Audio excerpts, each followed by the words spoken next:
आज मैं ग्रेड 8 की जो पाठ 6 है समझाने जा रही हूँ। यह पुस्तक है और इसमें से पाठ 6 अर्थात पृष्ठ 56 यानी कि पेज 56, जैसा कि आप देख सकते हैं यहाँ पर समझाने जा रही हूँ।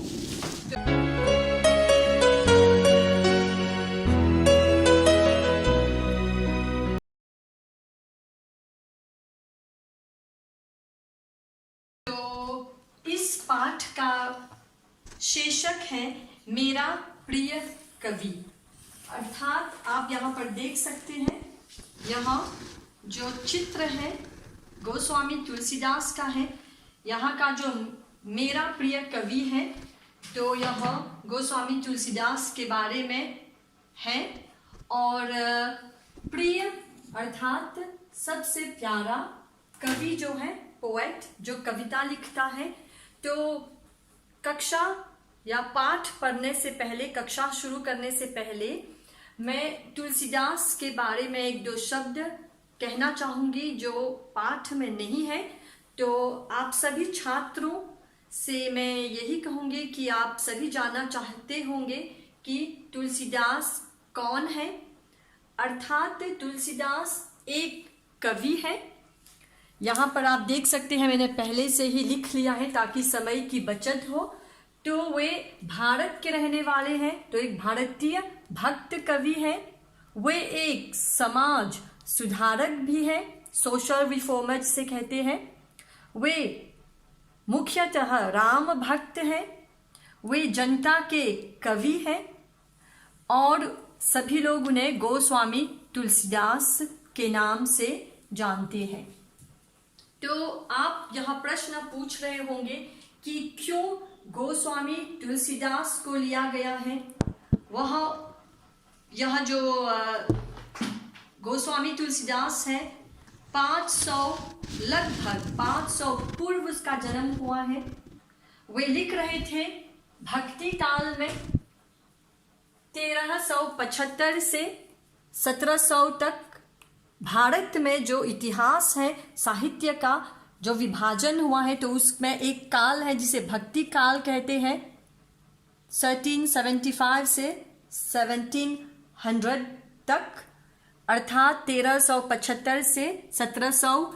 इस युग में तुलसीदास लिख रहे थे और उस युग में मुख्य 3 प्रतिनिधि कवि थे। कबीरदास जिन्होंने गुरु के बारे में लिखा, तुलसीदास जिन्होंने राम के विषय पर लिखा, और सूरदास जो कृष्ण के बारे में लिखा। तो यहाँ पर पाठ समझाने से पहले मैं छात्रों को ये बताना चाहूंगी कि आप लोग अंतर कीजिए कि जो रामायण और रामचरितमानस में अंतर क्या है। दोनों में समानता यह है कि दोनों राम के विषय पर उन्होंने लिखा, लेकिन वाल्मीकि ने रामायण की रचना की संस्कृत भाषा में और तुलसीदास ने भक्ति काल में। वाल्मीकि जो है वैदिक काल में उन्होंने लिखा और तुलसीदास जो है वो भक्ति काल में वो लिख रहे थे। उन्होंने रामचरितमानस की रचना की, वह भी अवधी भाषा में, क्योंकि संस्कृत भाषा सभी लोग नहीं समझ पाते थे। और यह बात भी हम अधिक कहना उचित समझेंगे कि तुलसीदास ने ही हनुमान चालीसा की रचना की है। तो अब तक आपको इस महान कवि के बारे में थोड़ी बहुत ज्ञान तो हो गया होगा कि तुलसीदास जी कवि थे, राम भक्त थे। भारत में उनका जन्म हुआ 500 पूर्व। यहाँ देख सकते हैं कि उसका जो जन्म है, उसका जन्म 1589 में उसका जन्म हुआ भारत में। और उनके पिता का नाम आत्माराम है, माता का नाम हुलसी, पत्नी का नाम रत्नावली, गुरु का नाम नरहरि दास। ये सब जो सूचनाएं मैं आपको बता रही हूँ ये सब पाठ में नहीं है। फिर भी आप छात्रों के लिए आपके सामान्य ज्ञान के लिए यह आवश्यक है बताना कि यह जो कवि है उसका जन्म 500 पूर्व हो गया था। फिर भी आज क्यों इस ग्रेड 8 में इस कवि के बारे में हमें पढ़ना चाहिए? क्यों ग्रेड 8 की जो पाठ्य पुस्तक में तुलसीदास के विषय में रखा गया है?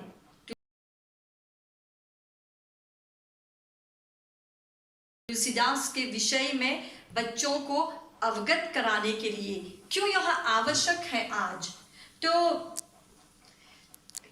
पाठ को पढ़ने से पहले या समझाने से पहले या सिखाने से पहले आपको फिर से पुनरावृत्ति कराते हैं कि तुलसीदास भारत में उनका जन्म हुआ, उन्होंने रामचरितमानस लिखा, हनुमान चालीसा भी लिखा, और इस पाठ में जो ग्रेड 8 की जो पाठ है उसमें रामचरितमानस के विषय में पढ़ेंगे और रामचरितमानस के बारे में अर्थात राम के विषय के बारे में पढ़ेंगे। तो चलिए, समय की बचत के कारण मैंने पूरा लिख लिया है ताकि समय बच जाए। तो चलिए अब अनुच्छेद, प्रथम अनुच्छेद से शुरुआत करते हैं। जो पाठ है तो पढ़ेंगे। साधारण से साधारण व्यक्ति, साधारण से साधारण व्यक्ति सही मार्गदर्शन से आकाश को छू सकता है। इसका तात्पर्य क्या है इस वाक्य का? साधारण से साधारण का मतलब है कि कॉमन पीपल जो है, जो आम जनता है, वह सही मार्ग दर्शन से यानी कि सही रास्ता लेकर अच्छे कर्म करके आकाश को छू सकते हैं, तो ऊंचा उठ सकते हैं। आकाश को छूना एक मुहावरा है। आप यहां पर देख सकते हैं कि श्वेत पट में मैंने पूरा लिख लिया है। यह एक मुहावरा है, सफलता मिलना अर्थात टू गेन सक्सेस। तो कोई भी अगर सही रास्ते पर चलता है, अच्छे कर्म करता है, धर्माचरण उसका अगर व्यवहार होता है, तो अवश्य अंत में वह सफलता की ओर जाता है। आज से लगभग 500 वर्ष पूर्व मैंने बता दिया था कि जो तुलसीदास है, आज से लगभग 500 वर्ष पूर्व अर्थात पहले, यहाँ श्वेत पत्र में लिखा है, श्वेत पत्र में लिखा है पूर्व से पहले, मेरे प्रिय कवि तुलसीदास का जन्म एक साधारण परिवार में हुआ। साधारण में सिंपल फैमिली, ओके। तो बचपन में ही माता पिता ने उन्हें छोड़ दिया अर्थात उन्हें त्याग दिया, उन्हें आबंजन कह सकते हैं, आबंजन, ओके। उन्हें अपनी पत्नी रत्नावली से बेहद प्रेम था, अर्थात माँ बाप ने उन्हें त्याग दिया। फिर इसके बाद उसकी शादी रत्नावली से हुई, जिसे वे बहुत ही प्रेम करते थे, बेहद वजह बहुत प्रेम करते थे। एक दिन का दूसरा शब्द है दिवस। तो एक दिन तुलसीदास घर से बाहर गए हुए थे। यह कथा क्यों सुना रहे हैं कि एक दिन उसके पत्नी और उसके बारे में क्या हुआ, ये समझा रहे हैं ताकि हम पहुंच पाए कि उन्होंने तुलसीदास की रचना किन परिस्थितियों में की, क्या ऐसा हुआ उनके दाम्पत्य जीवन में कि वे रामचरितमानस की रचना कर पाए। तो यह कथा यानी कि उसके पत्नी रत्नावली के बीच और उनके बीच जाना आवश्यक है। तो एक दिन तुलसीदास घर से बाहर गए थे, कुछ काम के लिए बाहर गए। पत्नी को अचानक मायके जाना पड़ा। अचानक मीन्स सडनली, एकाएक, सहसा। यहां पर लिखा है, मैंने पूरा लिख लिया है। तो उन्हें मायके जाना पड़ा। मायके मीन्स उनके माँ के घर। तो अचानक पत्नी को, रत्नावली को अपने माँ के घर जाना पड़ा और तुलसीदास को बिना बताए। तो तुलसीदास को पत्नी की जुदाई सहन नहीं हुई। जुदाई अर्थात उससे दूर होना, उसे बिछड़ना, वो सहन नहीं पाया, क्योंकि वहां अपनी पत्नी से बेहद प्रेम करता था। एक क्षण भी पत्नी के बिना नहीं रह पाता था और वे ससुराल जा पहुंचे। ससुराल जा पहुंचे अर्थात उनके सास ससुर जहां रहते हैं तुलसीदास के, वहां